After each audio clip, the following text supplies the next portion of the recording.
Hey, I want to share a thought about sharing the truth in love. Okay? Sharing the truth in love. So I want to read some scripture here real quick to get us started. It comes from Matthew chapter 22, verse 36. Master, which is the great commandment in the law? Jesus said unto him, Thou shalt love the Lord thy God with all thy heart, and with all thy soul, and with all thy mind. Okay, number one, love the Lord your God with all your heart, soul, and mind. Verse 38. This is the first and great commandment. And the second is like unto it. Thou shalt love thy neighbor as thyself. Okay, love your neighbor as yourself. All right, hey, I got a question about what's love. Speaking to your neighbor in love, okay? I want to share an example of how I think about it, and I'm interested in how you think about it.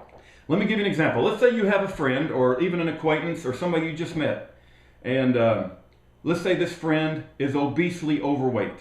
Say weighs 400 pounds, okay? And he's obesely overweight to the point that it's affecting his health, and you know that it's going to cause his lifespan to be shortened.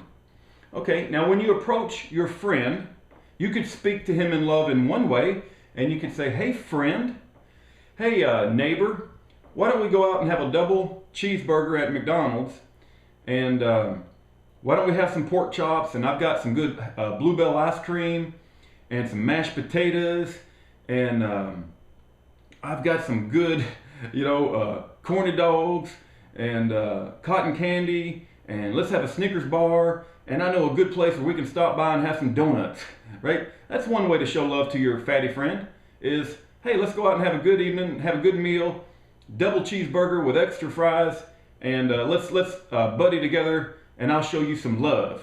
Okay, that's one way. Okay, another way is to walk up to your fatty friend and say, friend, I've noticed you're obesely overweight. I noticed you have 2 children and a wife. Do you know how selfish it is for you to take the body that God has given you and treat it in the way that you're treating it, such that you're going to die early, your children are going to be without a father, your wife is going to be without a husband, right? And my advice to you, friend, is to lose some weight. And how can I help you lose some weight, Mr. Fatty Friend? Because I don't want you to die prematurely and leave your children without a father and your wife without a husband. And the fact that you eat so much is representative of how selfish you are, because you can only think about your belly instead of your responsibilities to your family.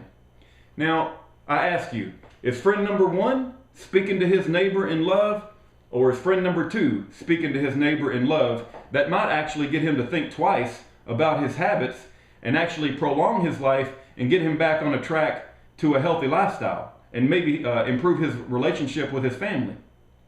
Okay? I just want you guys to think about that when you hear some of these people on YouTube saying stuff that ain't politically correct. Ask yourself, what's the motivation for these people saying what they're saying? Are they trying to speak to you in love to get you to think about something? Or are they just trying to tickle your ears to make you feel good and bring in some donations? Okay? That's my thought for the day. May God bless the righteous. May He bless the people who believe the Bible and can hold the Bible in their hand. And when they fight Satan, they have no doubts about what a Bible is. And may God bring divine justice to the wicked.